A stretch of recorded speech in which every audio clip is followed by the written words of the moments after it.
네, 쉬는 시간 끝났고요. 자료 해석 강의 시작하도록 하겠습니다. 자료 해석도 이제 참 뒤쪽으로 갈수록 이 정답률이 떨어지는 게 제가 생각할 땐 시간 문제도 있었을 것 같아요. 중간중간에 정답률 낮게 나오는 문제들이야 뭐 당연히 디자인적인 특이성 또는 우리 뭐 5급에서 정말 자주 나오는 함정 때문에 틀렸다고 생각을 하지만 뒤로 갈수록 모자라다, 정답률이 떨어진다라는 거는 여러분들이 어려운 문제라고 생각을 하면 뒤쪽 문제는 다 포기를 했기 때문이 아닐까 이런 생각이 드네요. 자, 2번 문제부터 바로 설명드리도록 하겠습니다. 이외에 혹시 질문하시고 싶으신 거 있으면 올려주시면 해설해드리도록 할게요. 2번은 정말 놀랍게도 정답률이 30%밖에 안 나온 문제예요. 30%밖에 안 나온 문제인데 정말 이런 거는 틀리면 안 되는 문제입니다. 이런 걸 틀리면 안 되는데 30%가 나와서 정말 좀 어떻게 보면 안타까운 문제라고 볼 수 있어요. 자, 내용부터 보도록 하겠습니다. 다음 표는 2018년에서 2019년 3개월별 각국의 에너지 소비에 관한 자료다.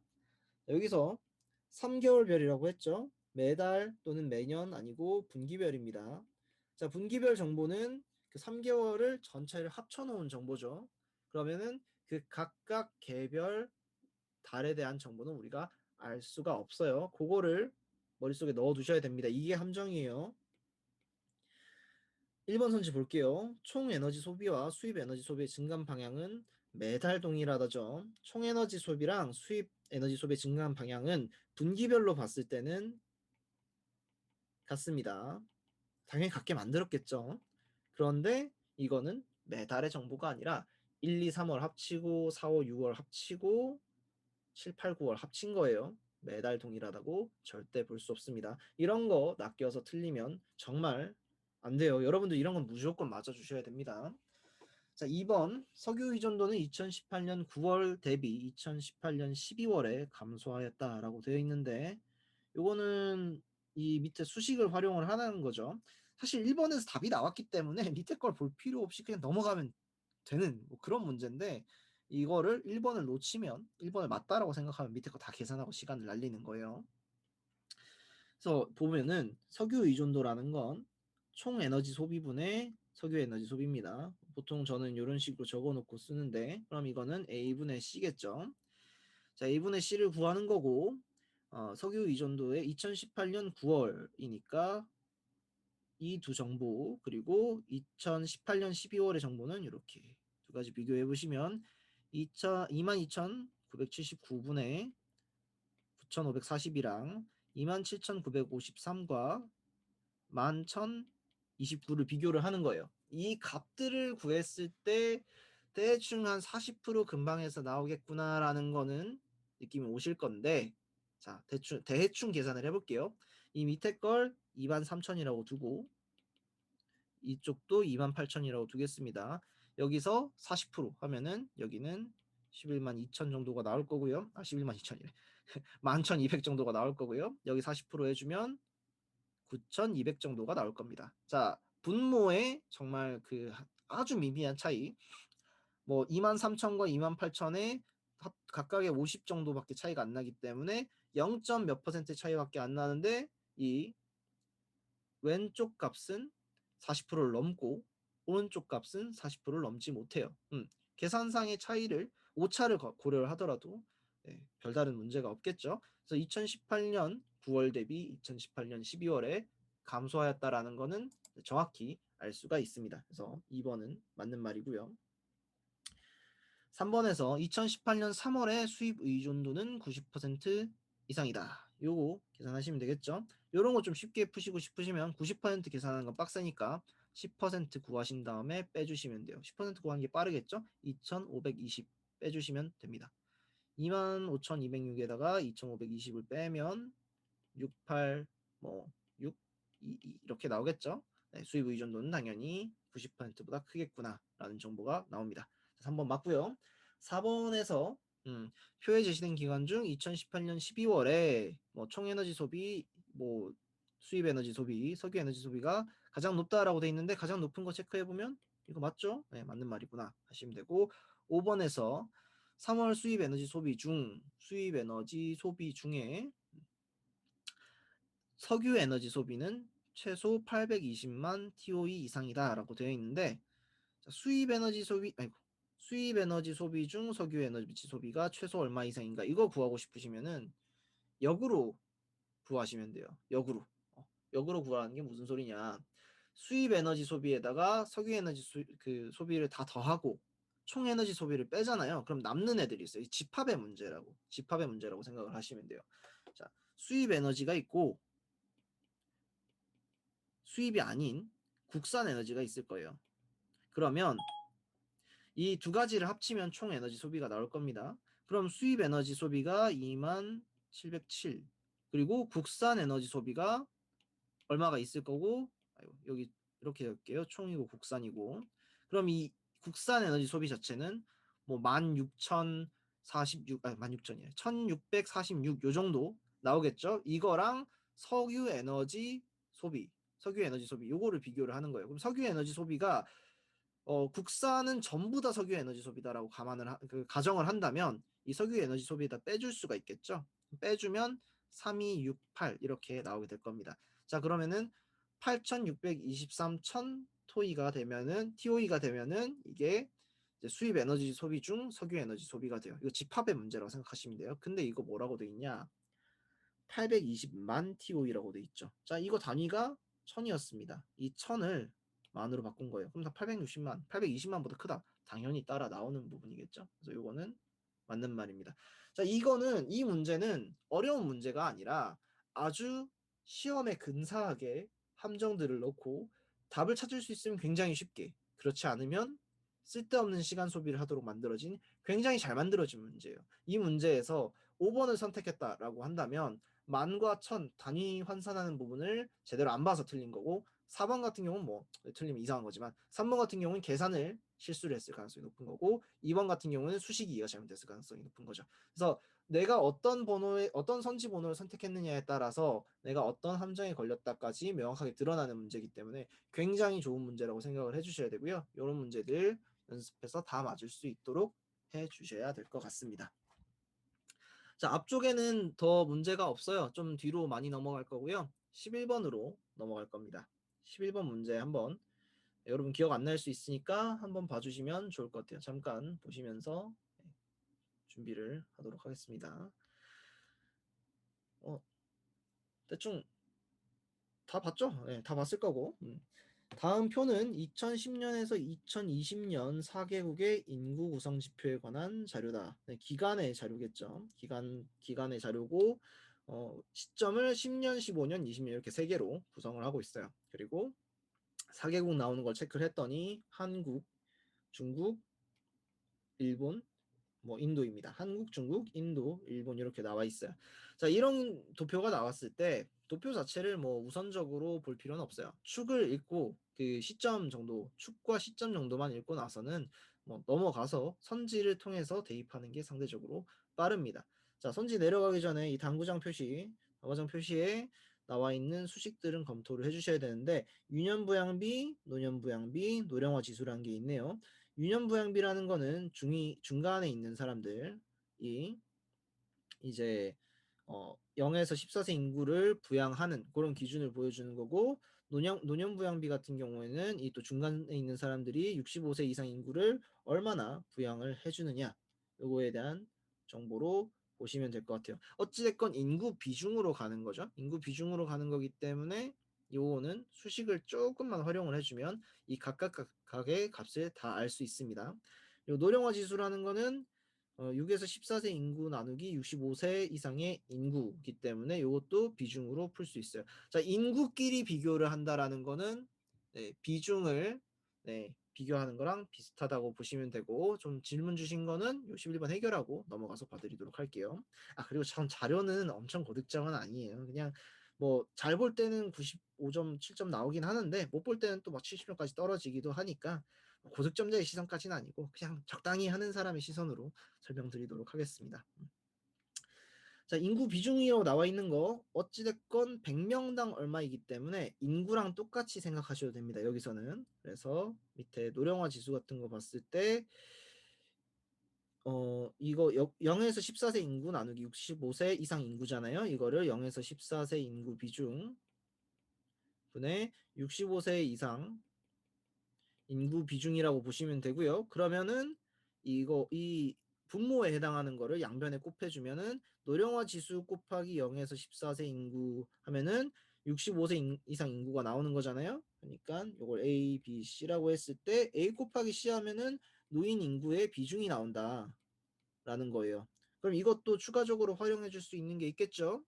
노년부양비라는 거는 노년부양비 곱하기 15에서 64세 인구 하면은 65세 이상 인구가 나온다라고 돼 있으니까 우리가 65세 이상 인구의 비중을 알잖아요. 이걸 활용해 주기 위해서 이 노년부양비를 65세 이상 인구에다가 나눠주면 됩니다. 그래서 A 곱하기 C 나누기 B를 해주면 이게 64세, 15세에서 64세 사이의 인구다라는 정보까지 나온 거예요. 자, 이거를 먼저 변형을 해주면서 따라가는 게 좋습니다.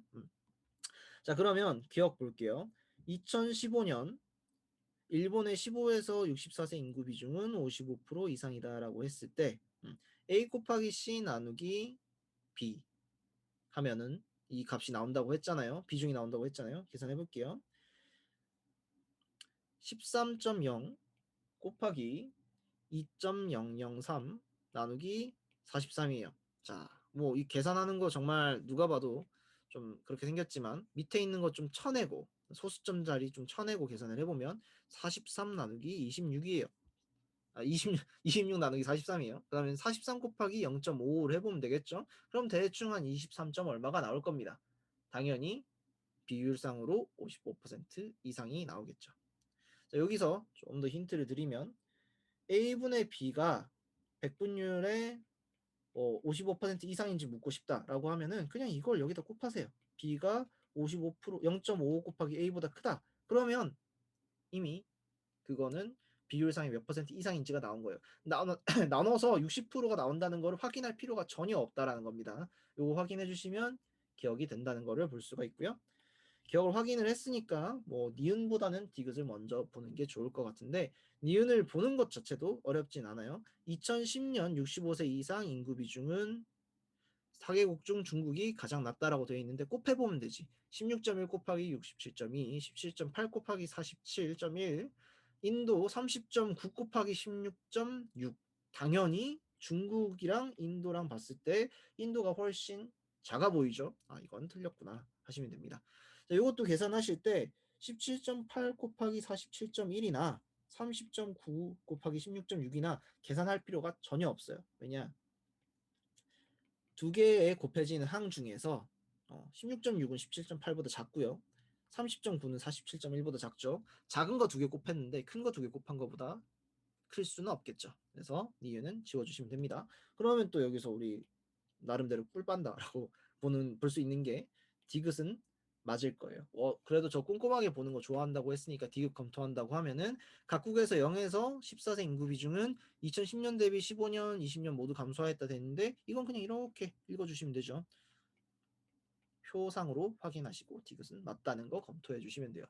자, 리을에서 2020년 한국의 65세 이상 인구 대비 15세 인구 비중은 15에서 64세 인구 비중은 2016년 대비 40% 이상 감소하였다 돼 있는데 65세 이상 인구 비중 대비 15에서 64세 인구 비중이라는 거는 분모가 65세 이상 인구고 분자가 15에서 64세 인구 비중이라는 거예요. 그거 뭐야? 노년부양비의 역수다. 노년부양비의 역수다라고 보시면 되고요. 그럼 노년부양비를 봤을 때 22와 15입니다.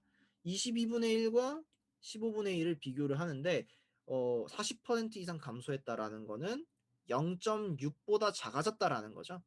네. 15 곱하기 0.6을 한 게 22분의 1보다 클 때 성립하는 내용일 겁니다. 자, 당연히 이 부분은 계산을 해보면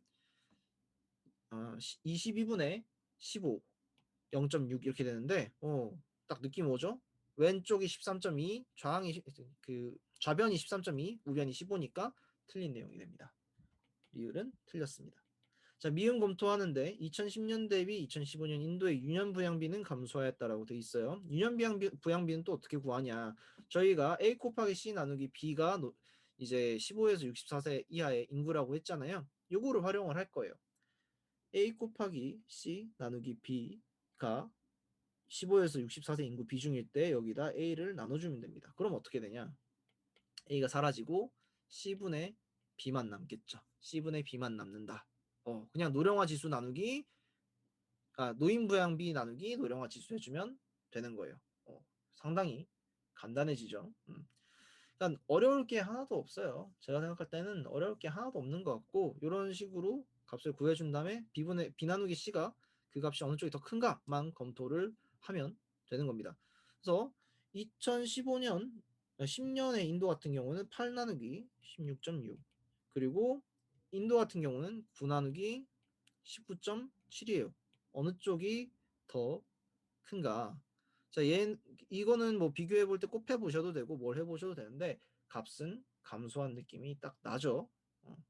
여기 왼쪽은 좌변은 뭐 이미 170 얼마가 나오고 우변은 140 얼마가 나오니까 당연히 감소한 걸 겁니다. 그래서 미음은 맞다. 이렇게 해서 답을 3번을 골라주시면 돼요. 자, 6번에 대해서 질문이 하나가 나왔었기 때문에 6번에 선지 하나 검토를 하고 넘어가겠습니다. 자, 6번에서 니은 선지를 어떻게 하면 빨리 해결할 수 있느냐라는 거를 제 질문을 주셔서 한번 보도록 하겠습니다. 니은 선지는 1, 2, 3번 요금제 중 2번 요금제가 가장 저렴한 사람은 5명 중 3명이다 라고 되어 있고, 위에 정보를 보면은 기본 제공 사용량과 사용요금 뭐 이런 것들이 나와 있어요. 그때 우리가 이제 1, 2, 3번을 다 대입을 해봐야 되느냐 이런 걸 궁금해 할 수도 있을 것 같아요. 근데 조금만 더 생각을 해보면 이게 다른 선지들이랑 좀 연결이 되어 있다라는 느낌을 받을 수 있을 겁니다. 이게 무슨 소리냐? 기억 선지를 여러분들이 해결을 하실 때 1번 요금제 사용 요금이 2번 요금제 사용 요금보다 더 싸다라는 게 나와 있어요. 그러면 일단은 가장 저렴한 사람 중에서 값은 배제가 됩니다. 값은 배제가 되죠.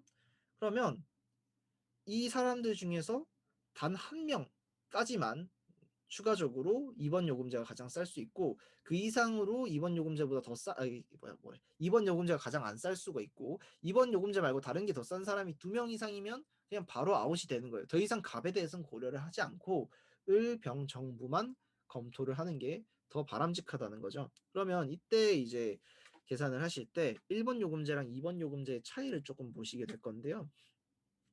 차이를 어떻게 보느냐? 자, 데이터 같은 경우는 2번 요금제가 4GB 더 높고 기본 통화량도 200분이나 더 높아요. 그리고 기본 요금은 12,000원밖에 차이가 안 나죠. 그러면 여기다가 1번 요금제에 해당하는 값들을 이제 2번 요금제 기준으로 바꿔보는 거야. 1번 요금제를 쓰는 사람이 데이터를 6기가를 쓴다면 어떻게 될까? 그러면 0.5기가당 2,500원의 추가금을 내니까 2기가당 10,000원의 추가금을 더 내게 되겠죠. 그러면 1번 요금제를 쓰는 사람은 데이터를 6기가를 썼을 때 2만 원을 더 내게 되는 거예요. 그럼 초과 통화는 또 어떻게 되냐? 100분 쓰는 사람이 아니라 300분 쓰는 사람이라면 1번 요금제를 썼을 때 4,000원을 더 내게 되겠죠. 그러니까 1번 요금제가 2번 요금제보다 더 쌀 수 있는 그 구간이 분명히 존재한다는 거고, 그 구간을 넘어가는 사람은 절대 1번 요금제를 안 쓸 거예요. 그러면은 2번에서 3번 넘어갈 때도 똑같겠죠. 2번에서 3번 넘어갈 때.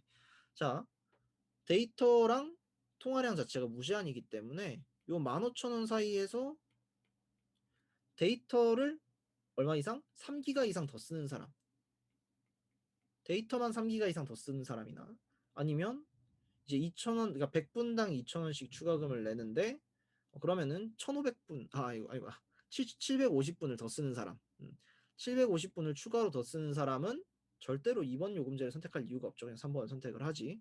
그러면 정을 일단 한번 바로 봐보세요.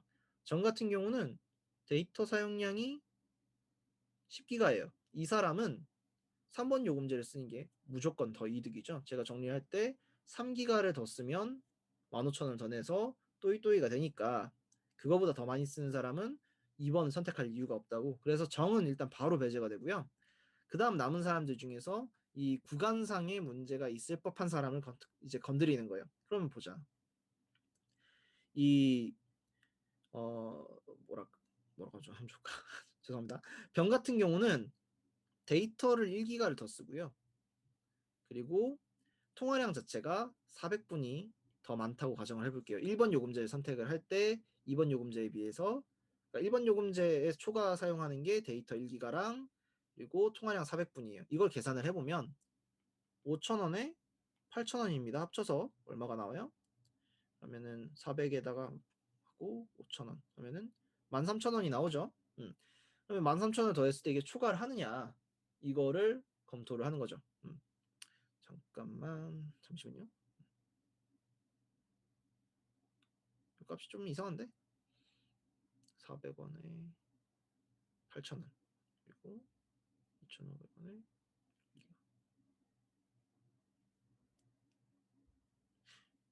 이 사람 같은 경우는 제가 봤을 때는 요 답이 조금 이상하네요. 병 같은 경우는 55,000원, 58,000원. 이거는 제가 요 자료 해석을 검수를 다른 분이 하셔가지고 확실하게 모르겠는데 좀 볼게요. 이상한데? 계산하는 방법은 제가 하는 방식으로 하면 제일 빠른데 병값이 잘못 적힌 것 같죠? 음.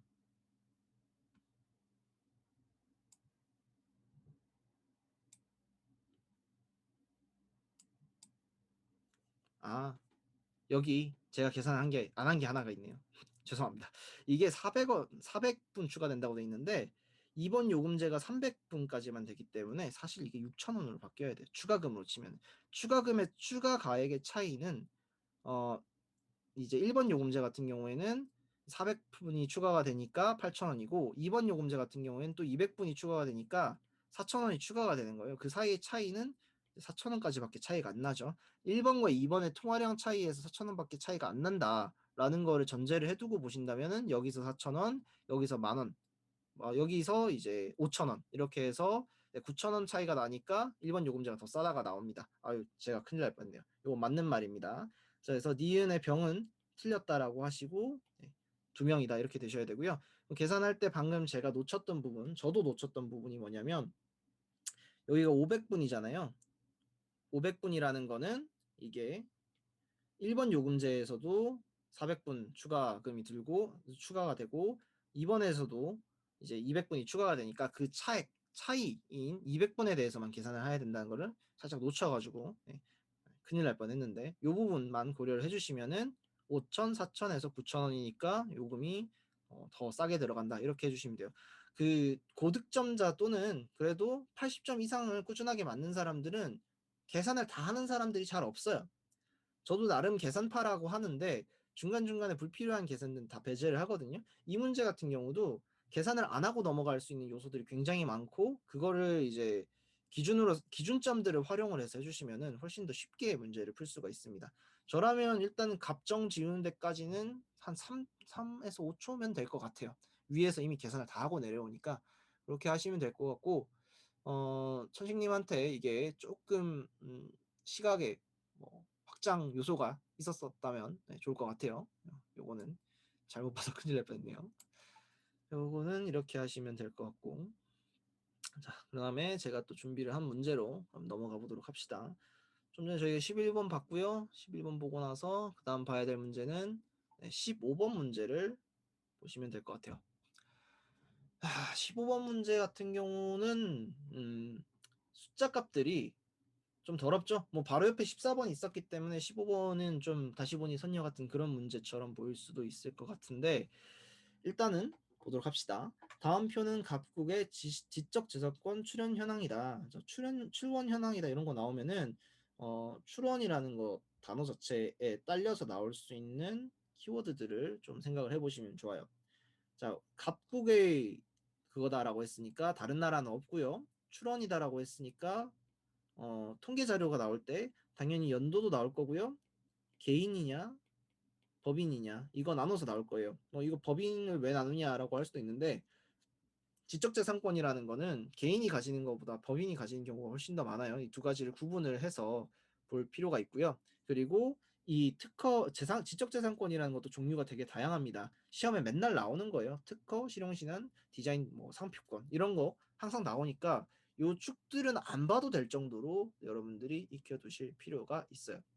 자, 그러면은 첫 번째 표를 보면은 연도별 지적재산권 출원 건수라고 돼 있고, 두 번째 표를 보면은 2018년 한 해의 어떤 개인 법인별 지적재산권 출원 건수가 나와 있어요. 자, 18년도가 나와 있으니까 18년 말고 다른 연도 가지고 장난칠 가능성도 있고요. 지금 연도별로 나와 있는데 2년씩 점프를 하고 있죠. 그러면 2011년이나 중간 단계를 연결시키는 게 나오면은 또 틀릴 수가 있죠. 아까 저희 2번에서 봤던 것처럼 2010년에서 2018년도까지 매년 뭐가 변한다. 이런 식으로 나와 있어도 틀린 선지가 될 거예요. 그런 것들이 있을 가능성을 염두를 해두고 내용을 보시면 좋을 것 같습니다. 자, 1번을 보시면 2010년 대비 2018년 출원 건수 비율이 높은 권리. 자, 연도별 비교가 나와 있으니까 당연히 표 1번을 보셔야 되고요. 표 1을 보셔야 되고, 출원 건수 비율이잖아요. 출원 건수 비율이라고 했을 때 여기서 개는 빼고 생각을 하셔야 되겠죠. 합계는 당연히 빼고 높은 권리라고 했으니까 합계는 빼고 계산을 하셔야 되고, 값들을 봤을 때 이렇게 비교할 값들을 선정을 해주시면 됩니다. 2010년 대비 2018년이니까 분모 어떻게 들어가야 되겠어요? 당연히 2010년께 들어가야 되고 그 위에 2018년이 들어가야 될 겁니다. 자, 이때 우리가 계산을 안 해도 되는 애들이 뭐가 있을까? 실용신앙 같은 애들이에요. 얘들은 1보다 작기 때문에 나머지랑 비교할 것도 없이 가장 낮은 친구입니다. 그 다음에 두 번 가장 높은 걸 찾으면은 당연히 상표일 거예요. 얘는 1.5배에 가까운 거고, 특허나 디자인 같은 경우에는 대충 봐도 20%를 넘어가지 않기 때문에 요거는 가장 높은, 이렇게 할게요. 여기 1 적고 이걸 4라고 하겠습니다. 그럼 특허랑 디자인만 비교를 하면 되는 거야. 특허랑 디자인만 비교를 하면 되는데 요런 걸 할 때는 좀 간단하게 만들어 주는 게 좋습니다. 다 계산하려고 하면 시간이 너무 많이 걸리기 때문에 56,000 정도랑 64,000을 비교를 해보고, 그리고 17만과 20만 8천을 비교를 해보는 거예요. 자, 계산할 때 20%씩 먼저 넣어봅니다. 자, 여기다가 20%를 추가해 준다라고 하면은 1.2를 곱해주면 되겠죠? 그럼 0.2 구한 다음에 더해주면 되니까 계산하면은 한 20만 4천보다는 크겠다. 얘는 20% 이상 증가했다가 나오고요. 그 다음에 비율이 20%가 넘는다, 1.2가 넘는다가 나오는 거고요. 얘 같은 경우 20%를 곱해보면은 11만 2천이니까 더해졌 11,200이니까 이걸 더했을 때 6만 7,200 정도가 나올 거예요. 자, 6만 4천보다 적죠? 얘는 1.2보다는 작게 된다가 됩니다. 그러면 디자인이 특허보다는 비율이 더 낮겠구나. 그럼 디자인이 세 번째가 맞네 하고 1번 맞다 이렇게 할 수 있겠죠. 이번 선지에서 실용신안 출원 건수는 매 조사 기간마다, 자 이건 연도 아니에요. 매 조사 기간마다라고 되어 있기 때문에 전혀 문제 없습니다. 그래서 표 내용을 봤더니 계속 줄어들고 있죠. 계속 감소하고 있어요. 요거는 맞아요. 지금 방금 제가 이 매 조사 기간에다가 쌍따옴표 넣었잖아요. 이거 진짜 꼼꼼하게 봐야 돼. 매년이냐, 매 조사 기간이냐, 매 분기냐, 매 월이냐, 이걸로 함정내는 거 진짜 많거든요. 이거만 잘 알아도 문제 2개는 더 맞을 것 같아. 이거 꼭 챙겨주시고요. 3번 선지에서 2018년 실용신안 건수 출원 건수 중 실용신안 출원 건수 중 법인 내국인 비율은 30% 이상이다. 자, 이거 2018년 나와 있으니까 일반적으로 표 2를 봐야 될 거고요. 법인 내국인 비율도 나와 있으니까 더 확실하게 이 뭐라 그러냐, 이 표 2를 봐야 되겠죠. 자, 이거 어떻게 풀어야 되냐? 실용신안은 7,767이고요. 이 개라는 거는 개인의 내국인과 개인의 외국인, 법인 내국인과 법인 외국인, 이 네 개의 값을 다 더한 값이 됩니다. 이거부터 이해를 하셔야 되겠죠. 그래서 7,767은 4,802랑 뭐 112, 260에다가 빈칸을 더한 값이 되고요. 요거 빼서 계산을 해주시면은 2,593이 나옵니다. 2,593을 이제 외국인하고 비교를 하는 거죠. 이거 외국인하고 비교한 거 아니네요. 전체에서 비교를 하는 거죠. 나누기 7,767을 해주시면 돼요. 그러면은 이것도 뭐 나눠서 계산해야 되나요? 했는데 아니라고. 30% 이상인지만 검토를 하면 되니까 얘랑 얘랑 곱해서 이거보다 2593보다 작은지만 검토를 하면 되신다고요. 그러면은 계산 끝까지 안 해도 바로 나옵니다. 7.7767 중에서 앞자리만 곱해봐도 바로 232 땡땡땡 이렇게 나오게 되죠. 그러면 2320 얼마가 나올 텐데 2593보다 클 수가 없잖아. 더 계산할 필요 없이 이거는 맞는 말이다 하실 수 있는 거예요. 4번 선지에서 2012년 연도별 전체 출원 건수 중에 상표 출원 건수의 비율, 상표 출원 건수의 비율은 40% 미만이다 돼 있는데 이것도 위에서 2012년 정보로 찾아보시면 되겠죠. 전체 36만 2,074개 중에서 12만 1,125개를 나누는 거예요. 1200, 12만 1,125 나누기 36만 2,074를 한 게 40% 미만이냐. 이것도 바로 위에 선지랑 똑같이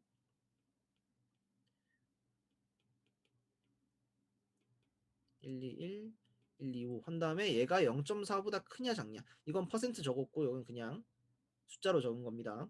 이렇게 적어 두시고 이 밑에 걸 여기 곱해 보시면 돼요. 곱해 보시면 이제 지금 40% 미만이다라고 돼 있으니까 이 방향이 부등호 방향이 이렇게 돼야 되겠죠. 자, 오른쪽에 곱해 보는 순간 바로 나옵니다. 14점 쭉쭉쭉 해서 나오죠. 144 땡땡땡땡 이렇게 나온다는 거는 121, 125가 절대 더 클 수 없다는 이야기겠지. 그러면 40% 미만이 맞겠구나. 4번 맞다 하고 5번은 안 풀고 체크하고 넘어가도 되겠죠. 자료 해석 같은 경우는 저도 이제 완벽하게 시간 내에 다 풀지 못하기 때문에 넘기는 경우도 되게 많은데 이것도 검토는 하고 갈게요. 2018년 권리별 개인 외국인 대비 개인 내국인 출원 건수 비율은 상표가 실용 신안보다 높다 돼 있는데 자 분모는 개인 내국인이고 그리고 개인 외국인이고 분자는 개인 내국인이에요. 그래서 상표랑 실용 신안 비교하는 거니까 요거랑 요거 비교를 하는 겁니다. 근데 이때 딱 눈으로 잘 쳐다보시면 느낌이 오는 게 하나 있어요. 아니, 곱하면 되겠다.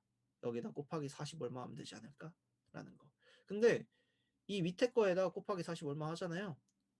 그냥 2000 곱하기 40 하면 8만이기 때문에 8만이기 때문에 이 40에 아주 금방 할 수밖에 없어요. 아주 근접한 결과가 나올 수밖에 없습니다. 넘을 가능성이 아예 없는 건 아니지만 40배를 넘을 가능성이 거의 없다라고 봐도 될 것 같아요. 근데 이 실용시험 같은 경우는 어때요? 40을 곱해도 4,400 얼마란 말이야. 4,500 얼마 정도 나올 거예요. 그러면은 40배보다 더 훨씬 더 클 수 있겠구나. 실용신화는 내국인이 외국인의 40배가 넘고 상표는 40에 근접하다. 안 넘을 가능성이 있다라고 했을 때 이 외국인 대비 내국인 출원 건수의 비율은 어느 쪽이 더 클 것인가? 자, 제가 지금 외국인 대비 내국인으로 계산을 했잖아요. 계산했을 때 40배를 넘는 거랑 안 넘는 게 나왔죠. 그러면 안 넘는 쪽이 더 작은 걸 거죠.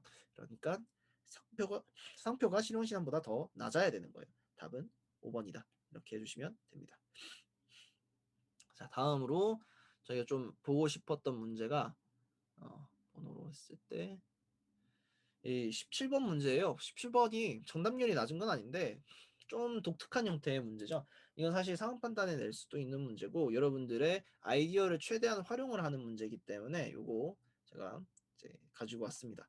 정답률은 한 60% 정도 나오고요.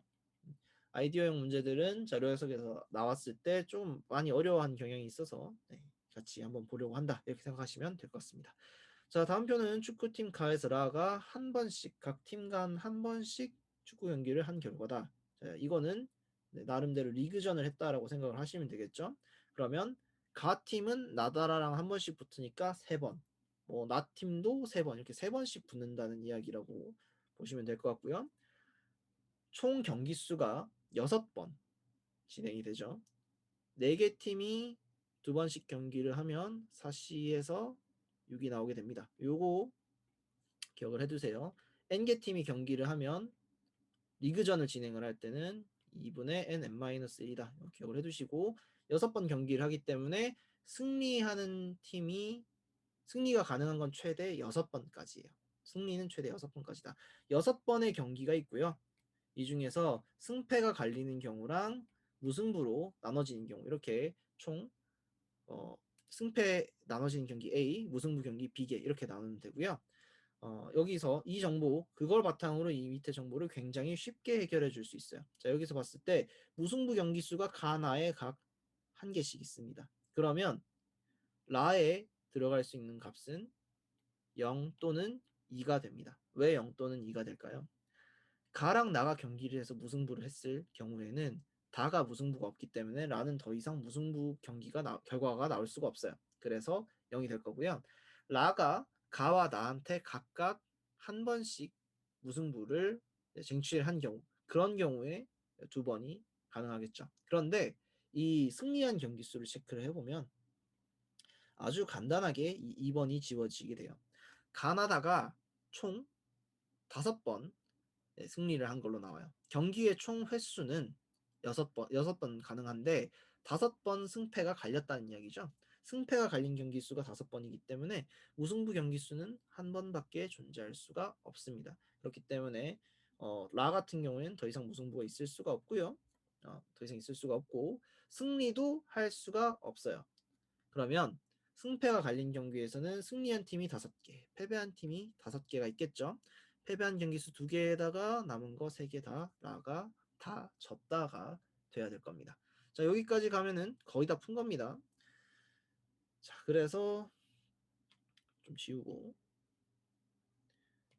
표의 왼쪽 부분을 다 채웠고요. 나머지는 득실점을 볼 건데 총 득점이 가 같은 경우에는 2점, 나는 1점, 다는 3점, 라는 1점, 실점이 4점이에요. 그러니까 얘는 라는 한 번도 이긴 적이 없어요. 다 졌단 말이야. 근데 총 실점이 4점밖에 안 돼. 그러면 4점을 3번의 경기로 나눠주는 방법은 요거밖에 없습니다. 4번의 실점, 그러니까 3번의 경기 중에서 실점을 해야 질 수가 있으니까 실점을 최소 1점 이상은 해야 되고 그렇게 3번 지기 위해서는 이 총점이 4가 나온 케이스가 1, 1, 2밖에 없는 거죠. 그런데 총 득점에서 득점이 한 번 있어요. 그럼 이 한 번은 1점은 어디로 배치가 돼야 될까? 당연히 오른쪽에 제일 끝에 있는 2점 실점한 그 경기에서 1득점을 해야 되겠죠. 라 같은 경우에는 두 번의 경기는 1시점 무득점으로 패배. 그리고 한 번의 경기는 2실점 그리고 1득점으로 패배를 해야 돼요. 그리고 여기서 추가적으로 하나의 정보가 더 있습니다. 총 득점의 합은 실점이에요. 그럼 총 실점의 합은 얼마가 돼야 될까? 생각을 해보세요. 경기를 해서 득점을 넣었어요. 득점을 했어요. 그러면 반대편은 바로 뭐가 돼? 실점이 되죠. 이 두 가지는 항상 그 더한 값이 같아야 돼요. 그럼 총 실점 얼마가 나올까? 0점이 나와야 되겠지. 다의 총 실점은 0점이다. 그럼 총 득점이 3점이고 3번 경기를 했다는 건 다는 항상 1점 차 경기로 한 번씩 승리해서 이겼다라는 얘기가 되겠죠. 자, 이렇게 생각을 하면 라가 3번 패배하는 것 중에 한 번은 C한테 패배한다라는 게 나오는 거고요. 나 같은 경우도 1승 1패를 했는데 1득점 1실점을 했대요. 다는 항상 1득점만 하고 더 이상 득점을 하지 않고 실점도 안 하고 이깁니다. 그러면 이 총실점 1점이라는 거는 반드시 C한테서 발생해야 되는 거예요. 증거. 그러면 총득점은 당연히 그 경기에서 0이었겠죠. 득점 0이었을 거고 그러면 이 1점은 라한테서 이긴 게 돼야 됩니다. 자, 그럼 이렇게 되는 거지. 자, 다 같은 경우는 각각 1대 0으로 다 이겼고 라는 C한테 C래. 제가 C라고 자꾸 말했는데 이게 다 다네요. 네, 죄송합니다. 다한테 1대 0으로 졌으니까 0대 1 넣어 주시고요. 나한테도 0대 1로 졌으니까 0대 1 넣어 주시고요. 나는 라한테 1대 0으로 이기고 다한테 0대 1로 졌다. 그러면 남은 게 하나밖에 없죠. 라는 가한테 1대 2로 졌고요. 가는 라한테 2대 1로 이겼고 나한테 0대 0으로 비겼고 다한테 0대 1로 졌다. 이런 식으로 표를 만들어 주시면 모든 케이스가 다 정리가 된 거예요. 그래서 가는 나한테 이길 수 없고요. 질 수 없고요. 질 수도 없고 이길 수도 없고요. 다의 총 실점은 0점이다. 제가 계산한 거고요. 가는 라와의 경기에서 2대1로 승리했다라고 되어 있는데 이것도 저희가 구한 바니까 당연히 맞겠습니다. 답은 4번입니다. 자, 요거 대입해서 푸셔도 돼요. 대입해서 푸셔도 되는데 요 형태의 문제는 상황 판단도 나오고 자료 해석에도 나옵니다. 이거는 이 구조 자체를 게임의 구조 자체를 다 외워주시면 그렇게 시간이 많이 안 걸려요. 이런 거는 연습을 하셔서 다 맞으실 수 있으면 좋을 것 같습니다. 네, 그리고 그 다음 문제를 한번 가보도록 할게요. 이건 좀 더 뒤에 문제니까 넘어가도록 하겠습니다. 21번이랑 22번이에요. 21번, 22번이 되게 어려웠던 것 같더라고요. 저희가 뭐 그 시간상 한 문제 정도만 더 풀 수 있으니까 21번을 보도록 할게요. 21번. 21번이 정답률이 더 낮아서 21번의 정답률은 28%입니다. 잠깐. 21번의 정답률 28%고 내용을 보면은 여러분들이 많이 본 적이 없을 것 같은 표가 나와 있어요. 자, 이 표는 어떻게 읽느냐에 따라서 시간이 되게 많이 걸릴 수도 있고 시간이 되게 짧게 걸릴 수도 있습니다. 표의 핵심 내용은 2016년에서 2016년 10월에서 2016년 4월까지의 어떤 정보예요. 그럼 이 시간축이 여기 표에 나와 있냐 봤을 때 이 도표에서 두 개의 축은 시간축으로 이루어져 있지 않아요. 시간은 이 점들 위에 나와 있습니다. 요거 뭐 분산표라고 했던 것 같은데 요 표 위에 시간이 있어요. 그러면은 저는 이 시간을 먼저 이렇게 표시를 해주시면 좋을 것 같아요. 이 시간에 따라서 이게 이동을 하는 형태이기 때문에 점들에다가 시간을 먼저 표시를 해주시자라는 거죠. 이걸 표시를 해두면 밑에서 순서 같은 거를 물어볼 때, 그 다음에 어떻게 변화했다라는 걸 물어볼 때 훨씬 더 이해하기가 쉽습니다.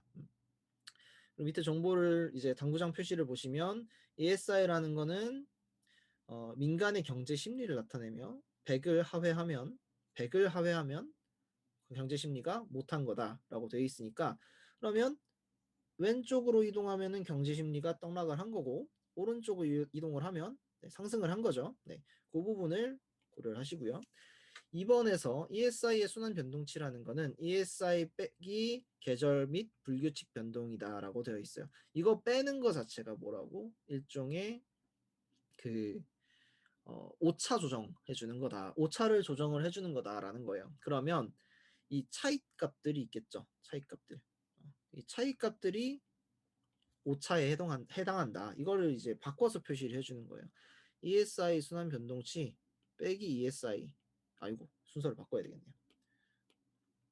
ESI 빼기 ESI 순환 변동치를 하면은 계절 및 불규칙 변동이다. 이런 식으로 바꿔주시는 거예요. 이거 바꾸면 뭐가 좋을까? 뭐가 좋을까요? 한번 생각을 해보세요. 뭐가 좋을까? 이거를 바꿔두시면 사실 요 축에선 조금 어렵지만 조금만 축을 조정을 해주면 대각선상에서 얼마나 떨어져 있느냐를 가지고도 이 값들을 산정을 할 수가 있어요. 이게 ESI 순환 변동치가 굉장히 적기 때문에 지금은 뭐 크게 활용을 하기 어렵지만 이 정도는 체크를 해주시고요. 그 다음에 2016년에서 10월부터 2017년 4월까지 수치만을 고려한다고 돼 있으니까 요 이외에는 더 이상 신경 쓰지 말라고 되어 있는 거죠. 여기서 우리는 옳은 걸 고를 겁니다. 자, ESI가 가장 낮은 달은 2016년 10월이다. 자, ESI의 축은 X축입니다. X축에서 가장 낮은 건 2016년 12월이죠. 1번은 틀렸습니다. 2번에서 2017년 1월에는 이거를 봐야 되겠죠. 2017년 1월에는 계절 및 불규칙 변동이 제거된 경우에 그렇지 않은 경우보다 민간 경제 상황에 대한 심리가 더욱 긍정적이다라고 되어 있는데 자, 이 말은 무슨 말이냐? 이 선지에 나와 있는 말은 ESI 순환 변동치가 ESI랑 비교를 했을 때 더 높다라는 이야기예요. ESI 순환 변동치든 그 값이 크면 클수록 경제 심리가 더 긍정적이다라는 거기 때문에 이게 그 값이 어느 쪽이 더 크냐를 물어보는 거고요. 2017년 1월에 그 ESI 자체는 93.7인 반면에 ESI 순환 변동치는 95입니다. 그 말은 민간의 경제 상황에 대한 심리가 그러니까 특수한 요인들이 변동 요인들이 제거된 경우에 더 긍정적이라는 걸 뜻하겠죠. 이건 내용을 이해를 하셨다면 2번을 선택할 수밖에 없어요. 3번에서 계절 및 불규칙 변동이 0보다 큰 달은 모두 4번이다 라고 되어 있는데 ESI 빼기 ESI 순환 변동치가 양의 값을 갖느냐를 물어보는 거죠. 그럼 어떻게 하면 되겠어요? 여기 적혀 있는 값이 x, y잖아요. x가 ESI, y가 ESI 빼기 ESI 순환 변동치니까 y가 ESI 순환 변동치니까 x 빼기 y만 해주면 돼. 이게 양의 값을 갖느냐. 그냥 x가 y보다 큰 거 이거 구하면 되겠죠. 이게 4번이냐를 물어보는 거예요. 근데 세보면 몇 개인지 바로 나오겠죠? 하나, 둘, 셋. 나머지는 다 안 됩니다.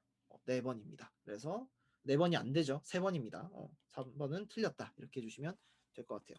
자, ESI 대비 ESI 순환 변동치 비율이 가장 낮은 달의 ESI 대비 ESI 순환 변동치 비율은 0.99 이상이다 라고 돼 있는데 뭔가 말이 굉장히 복잡하게 생겼어요. 복잡하게 생겼는데 어렵게 생각하실 필요가 없습니다. 그냥 나눠보라는 거예요. ESI분의 ESI 순환 변동치 비율이 가장 낮은 달. 그거는 당연히 음의 값들이 나오는 애들 중에 있어야 되겠죠. 1보다 작은 애들이라 해야 될 거예요. 그러면 저희가 위에서 3번에서 체크했던 요 세 가지는 당연히 빼고 4개 중에 보시면 될 거고요. 4개 중에 봐야 되는데 아이고 큰일 날 뻔했네. 정반대로 제가 말했네요. 분모가 y니까요. 분모가 y니까 요 위에 표시했던 요 세 가지만 비교를 해주시면 돼요. 요 세 개만 비교를 하시면 되고 세 개를 비교를 할 건데 분자가 크면 클수록 더 좋겠죠. 분자가 더 크면 클수록 더 좋으니까 분자를 분모가 더 크면 클수록 좋으니까 2017년 3월을 보셔야 될 거예요. 97.6분의 95.4보다 98.9분의 98분의 95.3이 당연히 더 작을 거니까 이거만 검토를 하면 되겠죠. 얘네가 ESI 대비 ESI 순환 변동치 비율이 99% 이상이냐를 봐야 되는데 자 99%가 나오려면은 어떻게 돼야 될까? 0.01을 뺀 값보다 더 크면 돼. 그러면 98 빼기 98에 0.02를 하면은 0.98을 빼는 거잖아요. 그러면 이거는 97.02가 나올 겁니다. 그러면 97.02보다 작으면 이 말은 틀린 게 되겠죠. 답은 4번은 틀린 겁니다. 5번 선지에서 2017년 2월에는 민간의 경제 상황에 대한 심리가 과거보다 낮다고 평가가 되지만 변동 유무에 따라서 달라질 수 있다라고 돼 있는데 제가 이거 그릴 때 오른쪽으로 갈수록 더 좋아지는 거라고 했잖아요. 오른쪽으로 갈수록 더 좋아지는 건데 일단은 변동치 자체를 뺐을 때도 긍정적이고요. 변동치를 넣었을 때, 변동치를 기준으로 했을 때 위로 올라가는 것도 긍정적이니까 바뀐 게 없어요. 방향이 서로 반대가 되는 케이스가 없단 말이에요. 그래서 계절 및 불규칙 변동의 유무랑 상관없이 이 예상은 바뀌지 않는다라고 보셔야 됩니다. 그러면 답은 2번이 확실하겠죠. 이렇게 해결해 주시면 되고요. 자, 그러면 저희가 현재 자료 해석까지 다 본 거라고 보시면 돼요. 이거 외에도 여러분들이 궁금해하실 문제들이 더 많을 수도 있어요. 더 많을 수도 있는데 추가적인 문제는 제가 올려놓은 카페 게시판이나 아니면은 제가 확인하지 못한 법률저널에 그런 정보 시스템이 있다면 그쪽에다 질문을 해주시면 제가 받아서 처리를 하도록 할게요. 자, 그러면 지금 10시 5분이니까 10분 쉬었다가 10시 15분부터 이제 사원 판단 진행하도록 하겠습니다.